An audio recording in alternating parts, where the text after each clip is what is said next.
important major functions.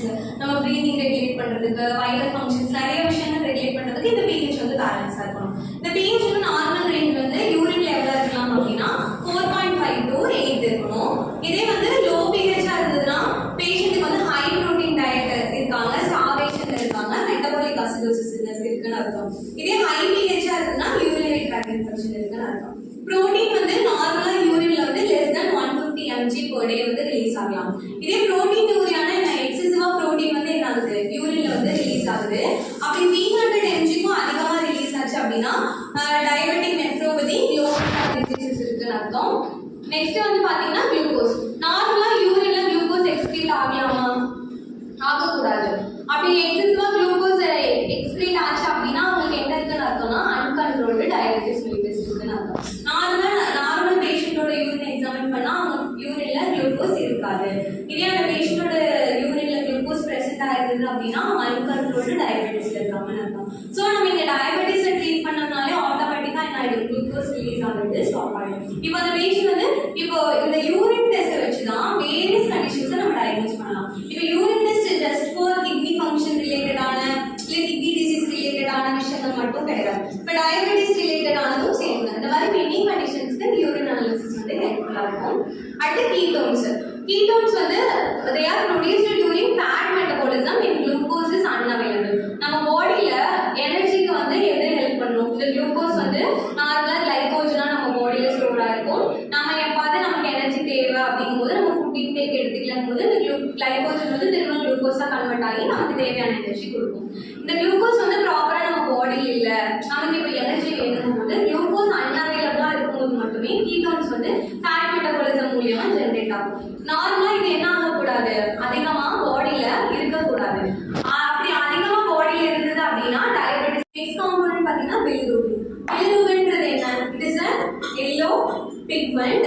எது produce பண்ணும் அப்படின்னா லிவர் வந்து ப்ரொடியூஸ் பண்ணும். எப்போ அப்படின்னா ஆர்பிசிஸ் வந்து பிரேக் டவுன் ஆகும்போது. ஆர்பிசியோட நார்மல் லைஃப் ஸ்பேன் எவ்வளோ 120 days, அதாவது 3 months.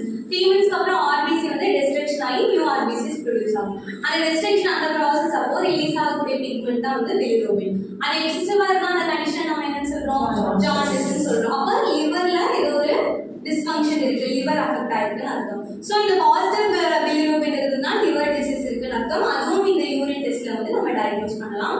அடுத்து யூரோபிலினோஜன். யூரோபிலினோஜன் அப்படின்னா என்னன்னா இந்த பிலிரூபின் வந்து திரும்ப டிஸ்ட்ரக்ஷன் ஆகும்போது வரக்கூடிய பர்டிகுலர் திங் தான் வந்து யூரோபிலினோஜன். இது வந்து நார்மல் ரேஞ்ச்ல இருந்ததுன்னா ப்ராப்ளம் இல்லை, இன்க்ரீஸ்டா இருந்ததுன்னா லிவர் டிசீஸ் இருக்குன்னு அர்த்தம். நெக்ஸ்ட் வந்து நைட்ரேட்ஸ் அண்ட் லியூகோசைட் எஸ்ட்ரேட்ஸ். நைட்ரேட்ஸ்ன்றது வந்து சர்டன் பாக்டீரியானால ப்ரொடியூஸ் ஆகும். அப்போ வந்து நைட்ரேட்ஸ் நம்ம யூரின்ல பிரசன்ட் ஆயிருக்குன்னா நம்ம பாடியில என்ன பிரசன்ட் ஆயிருக்குன்னு அர்த்தம், பாக்டீரியாஸ் பிரசன்ட் ஆயிருக்குன்னு அர்த்தம். அப்போ என்ன டிசீஸ் இருக்கலாம், யூடிஐ இருக்கலாம். அடுத்து லியூகோசைட் எஸ்ட்ரேட்ஸ்ன்றது வந்து it is an enzyme released by WBC. அப்போ WBC எப்போ எக்ஸசிவா ரிலீஸ் ஆகும், இன்ஃபெக்ஷன் இருக்கலாம். அப்போ இன்ஃபெக்ஷன் அதிகமா இருக்கும்போது இந்த WBC இந்த பர்டிகுலர் லியூகோசைட் எஸ்ட்ரேட்ஸ் இந்த என்சைம் ரிலீஸ் பண்ணும். அது யூரின்ல பிரசன்ட் ஆகிறதுனால நமக்கு யூடிஐ இருக்குன்னு அர்த்தம். ஓகேங்களா? அடுத்து பிளட். நார்மலா யூரின்ல பிளட் பிரசன்ட் ஆயிருக்கலாமா? ஆயிருக்க கூடாது. பிளட் பிரசன்ட் ஆயிருக்குன்னா என்ன இருக்குன்னு அர்த்தம், ஹெமச்சூரியா இருக்குன்னு அர்த்தம். ஓகேவா? இன்டர்னலா ஏதோ ஒரு ஹெமரேஜ் இருக்குன்னு அர்த்தம். அப்படி ஹெமச்சூரியா பிரசன்ட் ஆயிருக்குன்னா குளோமெருலர் நெஃப்ரைட்டிஸ் இருக்கு, யூரோலித்தியாசிஸ் இருக்கு, ட்ராமா இருக்கு, அது மாலிக்னன்சி, கேன்சர் ஏதாவது இருக்கு அந்த யூரினரி ட்ராக்ட் பாத்வேல அர்த்தம். அடுத்து வந்து ஹீமோகுளோபினூரியா அப்படின்னா ஹீமோலைசிஸ் ஆர் டிரான்ஸ்மிஷன் ரியாக்ஷன், அதாவது பிளட் செல்ஸ் வந்து பிரேக் டவுன் ஆகும்போது டெஸ்ட்ராய் ஆகும்போது ப்ரொடியூஸ் ஆகக்கூடிய பர்டிகுலர் திங். ரெண்டாவது மயோகுளோபினூரியா அப்படின்னா நம்மளோட மசில் வந்து இன்ஜுரி ஆகும்போது ரிலீஸ் ஆகக்கூடிய ப்ரோட்டீன். அப்போ இந்த மயோகுளோபினூரியா பிரசன்ட் ஆகுதுன்னா நம்ம பாடியில இருக்க ஏதோ ஒரு மசில் என்ன இருக்குன்னு அர்த்தம், இன்ஜூர்ட் ஆயிருக்குன்னு அர்த்தம். இப்போ எப்படி நம்ம வந்து ஹார்ட் அட்டாக் இருக்குது, மயோகார்டியல் இன்ஃபெக்ஷன் இருக்குன்னா ட்ரோபோனன்டின்ற பர்டிகுலர் ப்ரோட்டீன் இருக்கான்னு பாக்குறோம்ல பிளட்ல. அப்போ ட்ரோபோனன் டி வந்து பிரசன்ட் ஆகுதுன்னா என்ன அர்த்தம், கார்டியக் மசில்ஸ் வந்து டேமேஜ் ஆயிருக்குன்னு அர்த்தம். அப்படி டயக்னோஸ் பண்றோம்ல அந்த மாதிரி மயோகுளோபினூரியா பிரசன்ட் ஆகுதுன்னா நம்ம பாடியில ஏதோ ஒரு மசில் வந்து இன்ஜூர்ட் ஆயிருக்குன்னு அர்த்தம். ஓகே. அடுத்து மைக்ரோஸ்கோபிக் எக்ஸாமினேஷன். மைக்ரோஸ்கோபிக் எக்ஸாமினேஷன்ல என்னென்ன பார்ப்போம்னா ரெட் பிளட் செல்ஸ் பார்ப்போம். ஆர்பிசிஸ் பிரசன்ட் ஆயிருந்தா முன்னாடியே சொன்ன மாதிரி தான் குளோமெருலர் ஹெமச்சூரியா இருக்குன்னு அர்த்தம். நான் குளோமெருலர் ஹெமச்சூரியாவும் இருக்கலாம். யூரினரி ட்ராக்ட்ல ஏதாவது அஃபெக்ட் ஆயிருக்குன்னு அர்த்தம். WBC இருந்தது அப்படின்னா இது ஒரு இன்ஃப்ளமேஷன் இருக்குன்னு அர்த்தம். பயூரியா அதாவது நம்ம என்ன டேர்ம் சொல்லுவோம்னா டபிள்யூபிசி பிரசன்ட் ஆயிருக்குன்னா அதை பயூரியான்னு சொல்லுவோம்.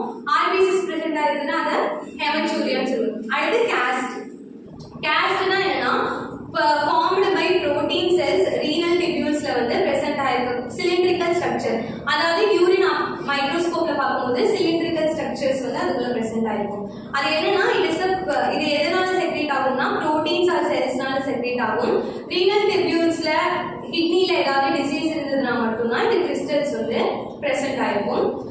அடுத்து வந்து கிறிஸ்டல் அப்பியரன்ஸ் யூரின் வந்து மைக்ரோஸ்கோப்ல பாத்தீங்கன்னா அப்படியே கிறிஸ்டலா பிரசன்ட் ஆகும். இப்படி இருந்தா என்ன அர்த்தம் அப்படின்னா கிட்னி ஸ்டோன்ஸ் இருக்கு இல்ல மெட்டபாலிக் டிசார்டர்ஸ் இருக்குன்னு அர்த்தம். அடுத்து பாக்டீரியா பிரசன்ட் ஆகுதுன்னா யூடிஐ இருக்குன்னு அர்த்தம். எபிதீலியல் செல்ஸ் பிரசன்ட் ஆகுதுன்னா டியூபுலர் டேமேஜ் ஆர் இன்ஃபெக்ஷன் இருக்குன்னு அர்த்தம். எபிதீலியல் செல்ஸ் வந்து எங்க பிரசன்ட் ஆயிருக்கும்னா கிட்னில இருக்கக்கூடிய பிளட் வெசல்ஸோட இன்டர்னல் லைனிங் பிளட் வெசல்ஸ் உள்ள இருக்கக்கூடிய லைனிங்ல வந்து எபிதீலியல் செல்ஸ் வந்து பிரசன்ட் ஆயிருக்கும். இது வந்து ரிலீஸ் ஆச்சு அப்படின்னா அந்த கிட்னில இருக்கக்கூடிய நெஃப்ரான்ல இருக்கக்கூடிய அந்த டியூபுலர் ஸ்ட்ரக்சர்ஸ் இருக்கு proximal convolutive tubule distal convolutive tubule collecting duct இந்த டியூபுலர் டேமேஜ் ஆயிருக்கு இல்ல ஏதாவது இன்ஃபெக்ஷன்ஸ் இருக்குன்னு அர்த்தம்.